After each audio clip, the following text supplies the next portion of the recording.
Se o estilista deseja criar algo realmente inovador, um dos caminhos é buscar referências nas artes. Aos poucos, os profissionais da moda foram se dando conta disso e já há algum tempo a gente vê a moda e a música andando de mãos dadas. No episódio anterior, eu contei aqui pra vocês como foi essa relação com o rock, mas hoje eu vou falar sobre um outro gênero musical que conquistou muito sucesso em pouco tempo, não só aqui, mas no mundo todo. Termos como doramas, idols, aegyo e stan podem parecer estranhos para alguns de vocês, porém estão se tornando cada vez mais frequentes no ocidente. Acontece que essas palavras só chegaram aqui por conta de uma grande onda provocada pelo som do K-pop, pop coreano, fato que fez com que a cultura da Coreia do Sul ganhasse notoriedade global, principalmente na moda e no comportamento que já podem ser percebidos nas ruas daqui do Brasil hoje em dia. Para quem ainda não me conhece, meu nome é Camila Luz, eu sou Relações Públicas, consultora de imagem, criadora do Instagram Penso Logo Estilo e resolvi também criar esse espaço para compartilhar um pouco mais sobre a moda em sua melhor versão com vocês. Por isso, sejam bem-vindos ao podcast Penso Logo Estilo.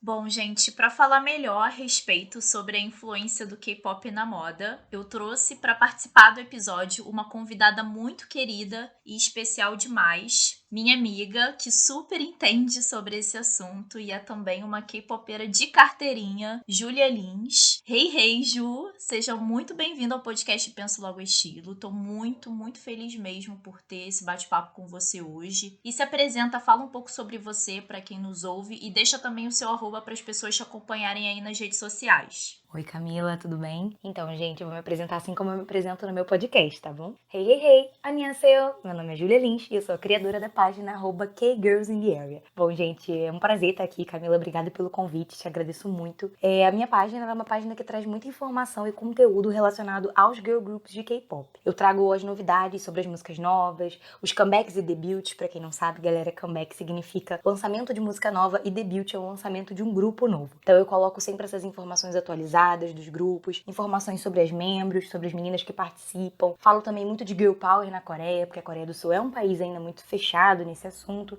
Então eu sempre trago letras empoderadas de K-pop. Toda essa vibe aí relacionada ao K-pop feminino e ao movimento Girl Power na Coreia é comigo. Então, Júlia, eu gostaria que você contasse um pouco pra gente quando e como aconteceu exatamente o surgimento do K-pop e que referências os artistas das primeiras gerações buscavam para criar as suas produções. Então, Camila, na verdade a gente tem, o K-pop dividido por gerações mesmo, isso é bem interessante. E a primeira geração, se você me falar uma data específica, eu vou te dar o ano 1992, porque a gente considera os grupos de primeira geração os grupos que estão entre 1990 e 2000, né? São os primeiros grupos. E o primeiro, mais especificamente, que foi criado em 1992, é o Seotaiji and Boys. Eles marcaram muito porque era um trio sul-coreano, bem diferente do que a gente vê hoje, os grupos com muita gente. Eles marcaram época porque eles tinham um estilo muito ousado para aquela época. A Coreia do Sul sempre foi um país muito tradicional, então justamente o modo de se vestir deles chamava muito a atenção, as letras das músicas e a sonoridade principalmente, que misturava três tipos de estilo: o rock, o rap e o techno. Então eles se vestiam de uma forma muito diferente, ousada, tinham roupas meio dark, assim, umas cores mais escuras. O cabelo deles era muito colorido, eles na época alguns usavam moicano, outros usavam um cabelo com inspiração afro. Então eles chamaram muita atenção na época, aí em 1992, por justamente ter essa sonoridade, esse estilo, essa expressividade mesmo, que era uma coisa marcante na época. Inclusive, a indústria musical sul-coreana diz que ela viveu duas eras: a era pré-Tide e a era pós-Tide. Então isso foi realmente um marco, no K-pop. Então eu acho que a primeira geração é marcada por isso. E em relação à inspiração que eles usavam, eu acho que vai muito no techno, no rock mesmo, esse estilo mais punk, mais pesado. Eu acho que o K-pop de primeira geração ele foi marcado muito por essa fase dark, pesada. Com a popularização da internet e das redes sociais, o contato com as informações e com a cultura asiática se tornou muito mais acessível. Ou seja, lá pelos anos 2000, o K-pop começa a ser reconhecido mundialmente por meio do Twitter e do YouTube. A gente poderia considerar, então, que a partir desse momento, os idols,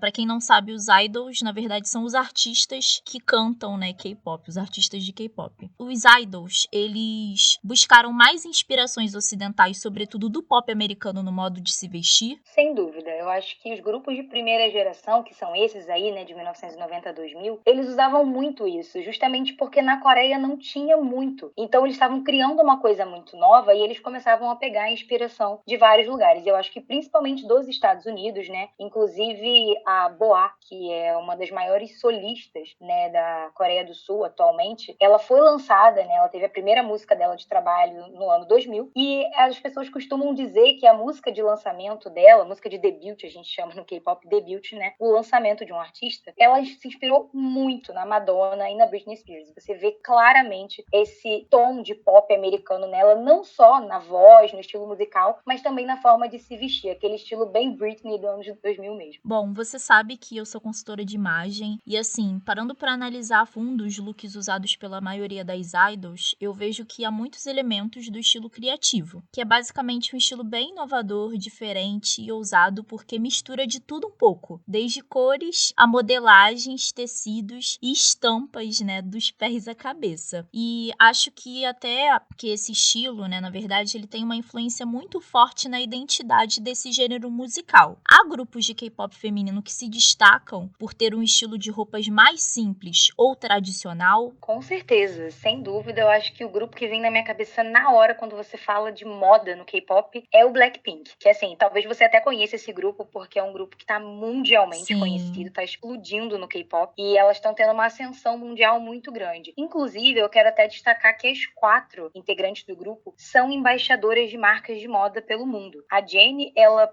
uma das integrantes, ela é embaixadora da Chanel. A Rosé, que é outra integrante, embaixadora da Saint Laurent. Tem a Jisoo também, que é embaixadora da Dior. Então, assim, sério, é uma coisa que hoje em dia você fala, nossa, que legal, mas há 10 anos atrás você não pensava nisso, né? Então, eu acho que os girl groups de K-pop estão tomando esse espaço aí da moda justamente por ter essa influência na identidade, né, no gênero musical. Enfim, eu acho que elas se expressam tão bem na música que elas tiveram que levar essa atitude pro lado da moda também. Então, se tem um grupo que eu posso citar agora de cabeça é o Blackpink.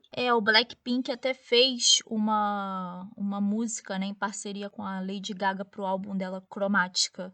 Bom, inúmeros estilistas buscam referências na música para criarem as suas coleções, mas alguns nomes se destacaram por estabelecerem vínculos muito fortes com o universo do K-pop e com a moda coreana, como o próprio Karl Lagerfeld, que foi diretor criativo da Chanel e da Fendi, e o Jeremy Scott, que é o atual diretor criativo da Moschino, que inclusive já criou uma linha de tênis para Adidas em collab com o grupo 2NE1. Você acha que essa relação com as grifes foi fundamental para que os artistas de pop coreano conseguissem maior influência global? Com certeza, exatamente esse exemplo que eu te falei agora há pouco do Blackpink, eu acho que cada vez que elas vão construindo essa relação com as marcas, elas vão crescendo na carreira delas internacionalmente. Também tem uma solista coreana que é até bem recente, uma solista bem novinha, que se chama Somi, que ela acabou de fechar um contrato também com uma dessas marcas esportivas nos Estados Unidos. Eu não lembro de cabeça agora qual, se foi a Adidas também, mas ela acabou de fechar e sem dúvida isso fez com que ela começasse as promoções da música mais atual dela lá fora. Então, assim, uma coisa levou a outra. O contrato que ela fechou com a Grife fez com que ela fosse divulgar a música dela, né, que é cantada toda em coreano, lá fora. Então, assim, é muito legal ver essa relação das grifes com os artistas de K-pop, justamente para fazer com que eles cresçam internacionalmente. Eu acho que a moda e a música estão muito relacionados, né, gente? É a imagem do artista, né? Não é só a música. Ser artista não se trata só de cantar e dançar, se trata de se expressar, de mostrar sua atitude, e mostrar atitude você pode mostrar por meio das roupas, né? Com Então eu certeza. acho que, sem dúvida, essa relação com as grifes está ajudando muito os artistas de K-pop. Se a gente observar também os grupos masculinos, é possível perceber que há tanto características que se assemelham e ao mesmo tempo se diferenciam dos grupos femininos. Mas algo que eu pelo menos notei é que as designações de gênero no K-pop são muito menos impostas e isso oferece às pessoas a oportunidade delas serem o que bem entenderem. E essa proposta de empoderamento se faz presente não só nas músicas como também nas roupas. Na sua opinião, a estética andrógina e genderless seria um dos grandes legados deixados pelo K-pop na moda atual? Eu acho que sim. É engraçado que na Coreia do Sul, eles ainda são um país muito fechado, né? A gente tem, né, claro, preconceito em qualquer lugar do mundo, mas eu acho que é um país muito fechado ali no seu próprio mundo. Eles não gostam muito da influência de outros países, apesar de da cultura americana hoje estar muito mais enraizada lá. Eles ainda se fecham muito para muita coisa, né? Eu acho que eles ainda têm muito preconceito, muita diferença entre homens e mulheres, diferença de tratamento mesmo. Mas quando a gente fala do K-pop em si, é engraçado como essas diferenças elas acabam diminuindo, porque a moda permite que você use diferentes tipos de roupa. Eu tava lendo uma matéria essa semana de vários idols masculinos usando cropped. E aqui no Brasil, tipo, isso é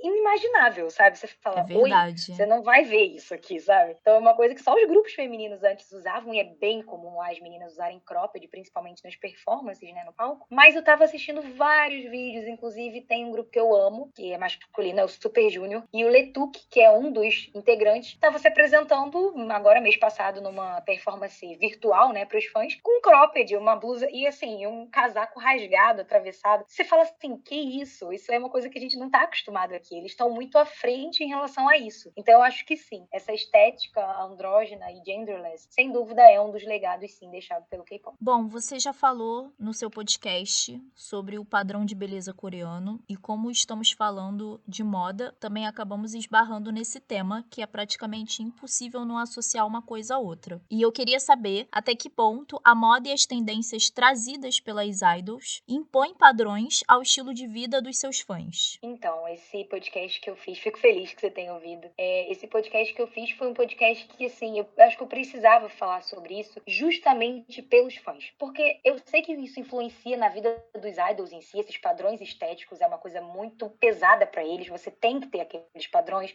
você tem que ter aquele tipo de olho, aquele tipo de boca específico, o rosto em formato V, que eles chamam. Você tem que ser magro, você tem que ter até as suas pernas não podem ser magras demais, mas também não podem estar acima do que eles imaginam do padrão. Isso dá uma confusão na cabeça dos idols, mas mais ainda na cabeça dos fãs, porque eles imaginam aquele padrão dos idols como um estilo de vida, né? Então eu acho que quando você começa a se espelhar em alguém da forma que os fãs se espelham lá na Coreia do Sul, isso se complica muito, porque as pessoas lá entram em dietas loucas para poder fazer os seus comebacks, né? Comeback, pra quem não sabe, gente, na linguagem do K-pop, é quando o artista lança uma música nova, tá? Então, assim, toda vez que eles lançam uma música nova, eles vêm com um visual diferente. Às vezes eles vêm mais magros ainda, ou às vezes eles vêm com cabelo diferente, vêm com padrão de roupa, o conceito muda, tudo muda. E os fãs ficam nessa, né? Então eu acho que, assim, a moda influencia muito. Você vê que às vezes a gente tem grupos que fazem comebacks com um conceito fofo. Na semana seguinte, todas as meninas da Coreia estão andando com aquela roupinha colegial que as meninas do girl group tal utilizaram no palco, sabe? Então eu acho que, assim, é muito engraçado. Eu hoje vejo um tipo de imagem no Pinterest. Aí eu falo, nossa, isso aqui é a cara do Blackpink. Nossa, isso aqui é a cara do Daya, que é um outro grupo, né, feminino. É engraçado, que eu acho que marca. Tem eras de cada girl group que marcam. E eu acho que os fãs copiam muito isso. É verdade. É impossível, assim, acaba criando uma identidade muito forte, né? Então Exato. é muito difícil a gente dissociar uma coisa a outra, uma imagem a outra. Bom, Ju, agora para encerrar, eu gostaria de saber qual é o seu grupo de K-pop